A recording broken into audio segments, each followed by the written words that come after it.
नमस्कार. नवी मुंबई महानगरपालिका हद्दीमध्ये आपण दरवर्षी अति धोकादायक अशा प्रकारच्या इमारतीचं वर्गीकरण करून जाहीर करत असतो. आत्तापर्यंत आपल्याकडे 52 इमारतींना C1 ह्या कॅटेगरीमध्ये आपण डिक्लेअर केलं आहे. C1 कॅटेगरी म्हणजे अतिशय धोकादायक. त्याच्यामध्ये राहणे किंवा त्याच्या आजूबाजूला वावर करणे सुद्धा धोकादायक असते जीवितासाठी.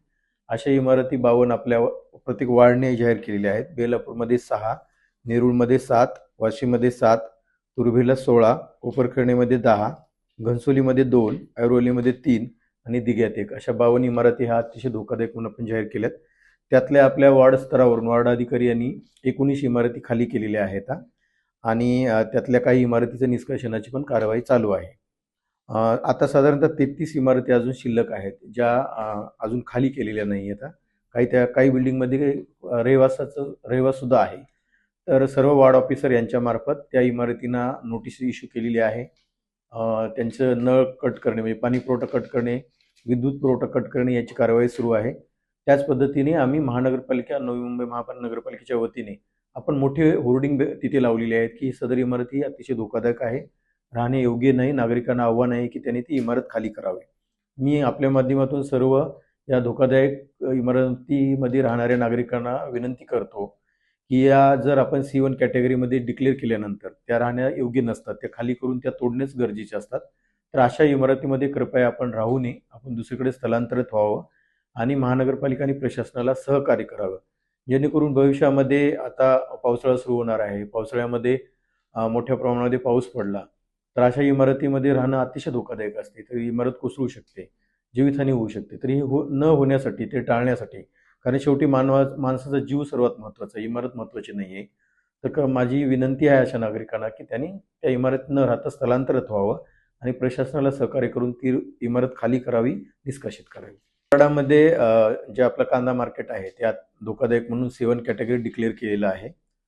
यापूर्वी सुद्धा त्यांना वारंवार नोटिसा दिलेल्या आहेत.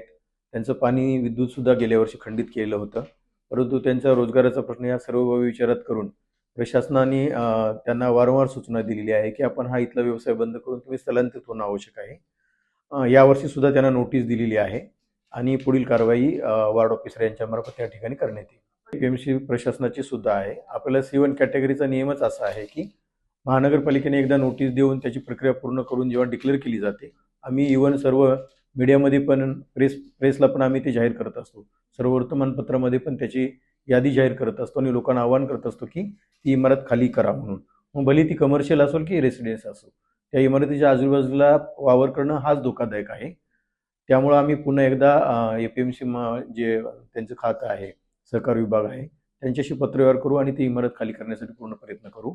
मी आपल्या माध्यमातून सुद्धा तिथे जे व्यवसाय करणारे त्यांना आव्हान करतो की ती धोकादायक इमारती आहे, ती कधी कोसळू शकते. तर कृपया त्याचा वावर न करता आपण ती तातडीनं खाली करावी. दुर्घटना घडली तर त्याला राहणारे, त्याच्यावर वावर करणारेच जबाबदार राहतात. कारण आम्ही ॲज अ महापालिका प्रशासन म्हणून आम्ही आमच्या बाजूने जे काही कायद्यानं आम्हाला अधिकार दिले ते पूर्ण केलेले आहेत. इव्हन दो आम्ही संबंधित पोलीस स्टेशनला सुद्धा त्याची यादी कळवलेली असते. त्यांना सुद्धा कायद्यात प्रोव्हिजन आहे की अशी इमारत जर खाली करत नसतील तर पोलिसांच्या मदतीने ती जबरदस्तीने इमारत खाली करता येते. परंतु ही कमर्शियल इमारत आहे, त्यामुळे तिथे जे काही व्यवसाय करणारे लोक आहेत त्यांनी तातडीने ती खाली करणं आवश्यक आहे. त्यांनी खाली नाही केलं तर वार्ड ऑफिसर मार्फत पुढील कारवाई करण्यात येईल. त्या योजना आता कायद्याने जे आम्हाला अधिकार दिलेले आहेत तर तो आम्ही पूर्ण वापरतो ना. आम्ही त्यांचं विद्युत खंडित करणं आहे, पाणी पुरवठा खंडित करणं आहे, पोलीस स्टेशनला कळवणं आहे, त्यांच्या सोसायटीचे चेअरमन यांच्या मिटिंगा घेतल्या जातात, बोर्ड लावले जातात त्याच्यामध्ये राहू नये म्हणून. हे एवढे सुद्धा प्रशासनाला प्रयत्न करून सुद्धा जर काही नागरिक राहत असेल तर त्यांच्या जीवाचा प्रश्न येतो. त्यांनी राहिलं नाही पाहिजे, प्रशासनाला सहकार्य केलं पाहिजे, दुसरीकडे स्थलांतर झालं पाहिजे. प्रत्येक वार्डांची आम्ही बैठक घेऊन त्यांना सूचना दिलेल्या आहेत आणि त्यांच्या वार्ड स्तरावरून त्या खाली करण्याचे पूर्ण प्रयत्न चालू आहेत. आम्ही लवकरात लवकर ते खाली करू.